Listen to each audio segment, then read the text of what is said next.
Hi Eagles, happy Friday. Today we are going to be finishing up our story of Ruth. We're going to be looking at chapters 3 and 4. So just as a little recap, chapter 2 talked about God's providence for Ruth because of her obedience. So today we're going to build on that story and we're going to talk about how God's providence is perfect even when it doesn't seem like it is. So chapters 3 and 4 tell the story of redemption. It talks about how Ruth finally gets married to Boaz. Now, if you were to make this story into a movie, they get married, they live happily ever after. It sounds like the perfect ending. But there's more to this story. Chapter 4, verse 17 says, "Also the neighbor woman gave him a name, saying, 'There is a son born to Naomi.' And they called his name Obed. He is the father of Jesse, the father of David." So this David that it's talking about in this verse is King David. And if you jump to Matthew in the New Testament, Jesus comes from the line of David. So from the line of Ruth, we get Jesus.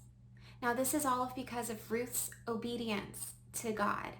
She had a trip, there was a tragedy, but it ended in triumph. So her decision to leave her family and leave her friends seemed kind of crazy. It's not the easy decision, but it's what she felt that God was telling her to do.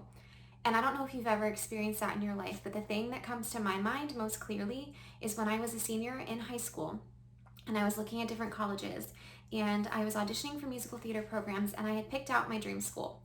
I wanted to go to the school that was in Georgia. They had a great program. The campus was beautiful.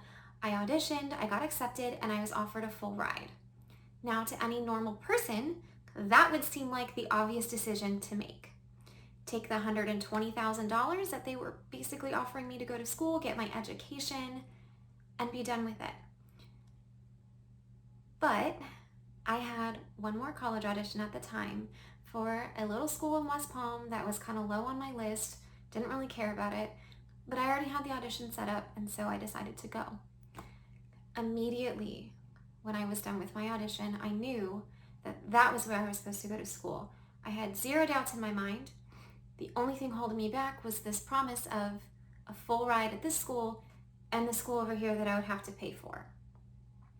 I made the decision to go to school in West Palm where I felt God was telling me to go. And I can confidently sit here and tell you that I have no regrets from that decision. Everything that my life is now would not be if I hadn't been obedient to where God was telling me to go, even if it didn't make sense to anybody else why I would turn down this full ride to school to go pay to go to school at this other place. But that's what God was telling me to do. So I don't know if you have something in your life where God is telling you to make a change or go somewhere or do something, but even if it doesn't make sense, if it's God's will and He's calling you to do it, God will provide. He will bless your obedience. I love the story of Ruth. I hope that it has blessed you this week. I hope you've gotten something from it. I hope it's been encouraging to you. My biggest encouragement to you is that God's plans are always perfect.